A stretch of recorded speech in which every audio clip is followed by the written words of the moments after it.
Hello बच्चों, मैं नीतू भट्ट आज आपको बसंत भाग 2 का दूसरा अध्याय दादी माँ पाठ के शब्दार्थ और प्रश्नाभ्यास कराने जा रही हूँ। इससे पहले वीडियो में मैंने आपको इस पाठ की कहानी का सार बताया था। आइए देखते हैं इसके शब्दार्थ।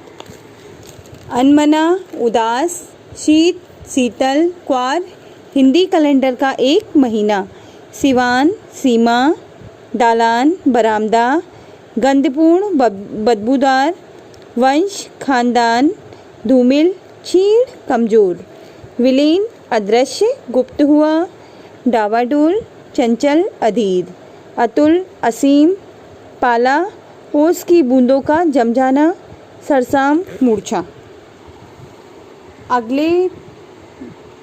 अगले प्रश्न कहानी से। लेखक को अपनी दादी माँ की याद के साथ साथ बचपन की और किन किन बातों की याद आ जाती है?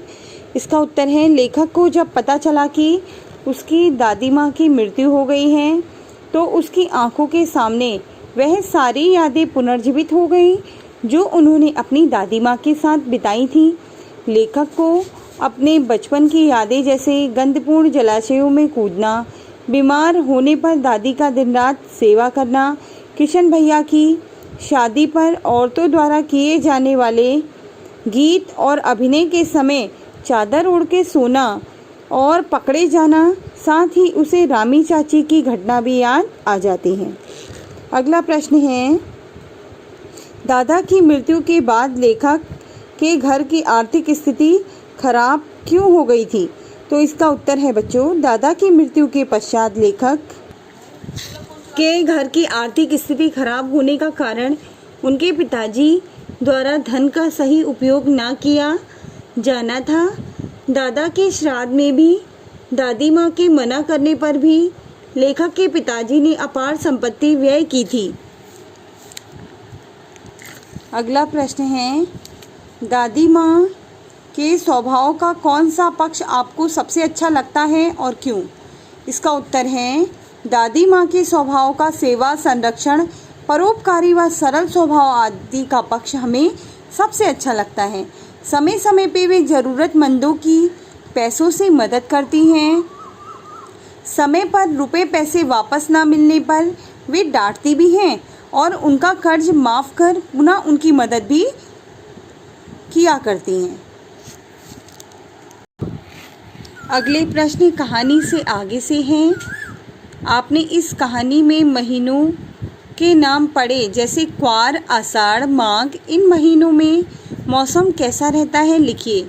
तो इसका उत्तर है, क्वार इस महीने में ना तो अधिक गर्मी और ना ही अधिक सर्दी होती है और हल्की हल्की ठंड रहती है।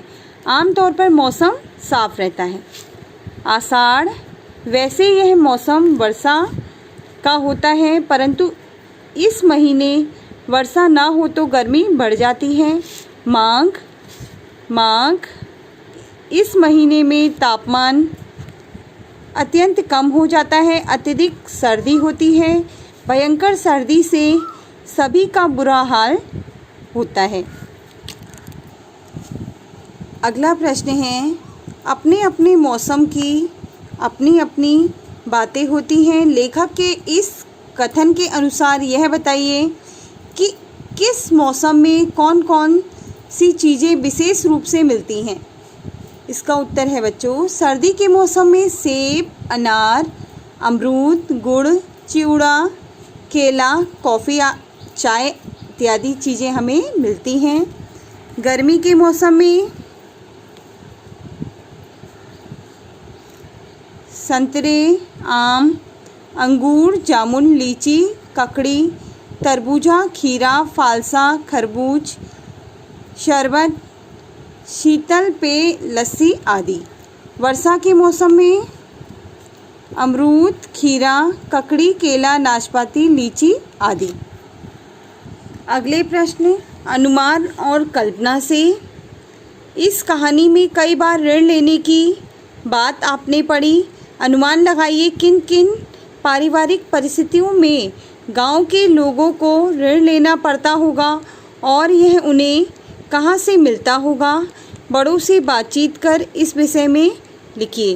तो इसका उत्तर है बच्चों, गांव के लोग ज़मीन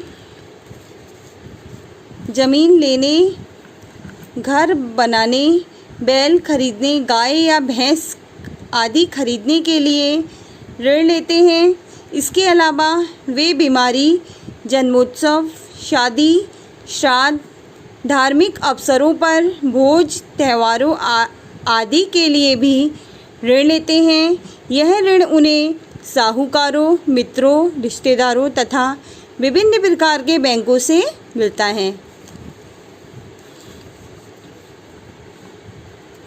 घर पर होने वाले, अगला प्रश्न है, घर पर होने वाले उत्सवों समारोहों में बच्चे क्या क्या करते हैं? आपने और अपने मित्रों के अनुभवों के आधार पर लिखिए। तो घर पर होने वाले समारोहों में बच्चों को हर छोटा काम करना पड़ता है। समारोह स्थल की सजावट, देखरेख आदि का काम करना होता है। बच्चे तो समारोहों की जान होते हैं, उनके बिना समारोह सूना सूना लगता है। अगले प्रश्न, भाषा की बात से नीचे दी गई पंक्तियों पर ध्यान दीजिए। जरा सी कठिनाई पढ़ते अनमना सा हो जाता है, सन से सफ़ेद। समानता का बोध कराने के लिए सा सी से का प्रयोग किया जाता है। ऐसे 5 और शब्द लिखिए और उनका वाक्य प्रयोग भी कीजिए। तो उत्तर है इसका, नीला सा आकाश नीला सा हो गया, रुई सी नानी जी के बाल रुई से सफ़ेद हो गए, मिश्री सी बाल कृष्ण की बातें गोपियों को मिश्री सी लगती थी, चांद सा उनका चेहरा चांद सा गोल है, सागर सी उनकी आंखों में सागर सी गहराई है। अगला प्रश्न है, कहानी में छू छू कर ज्वर का अनुमान करती, पूछ पूछ कर घर वालों को परेशान कर देती जैसे वाक्य आए हैं। किसी क्रिया को जोर देकर कहने के लिए एक से अधिक बार एक ही बार प्रयोग होता है, जैसे वहाँ जाकर थक गया, उन्हें ढूंढ ढूंढ कर देख लिया। इस प्रकार के 5 वाक्य बनाइए। शब्द हैं, इसका उत्तर है शब्द, और ये है वाक्य प्रयोग। तो लिखते लिखते वह थक गया पर समय पर कार्य पूरा ना कर सका। देख देख कर नन्हे बच्चों की शरारतों को देख देख कर मैं या हम थक गए। बार बार उसके उस सवाल से हम तंग आ गए थे।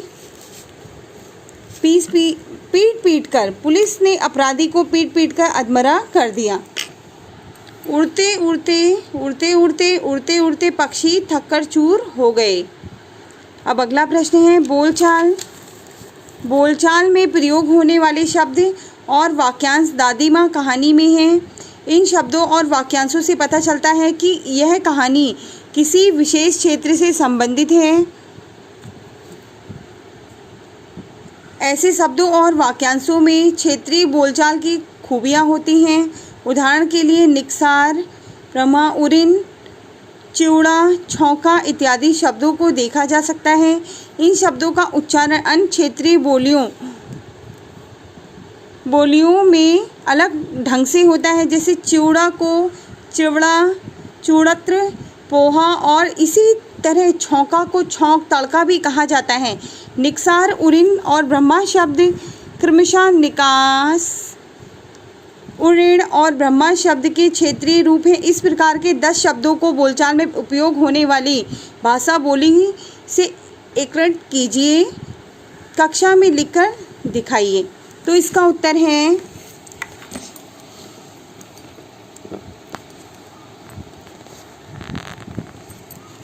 काहे बंदा कृपा, कार परोजन, लक्ष्मण आपा भनक घना, बटेऊ आदि।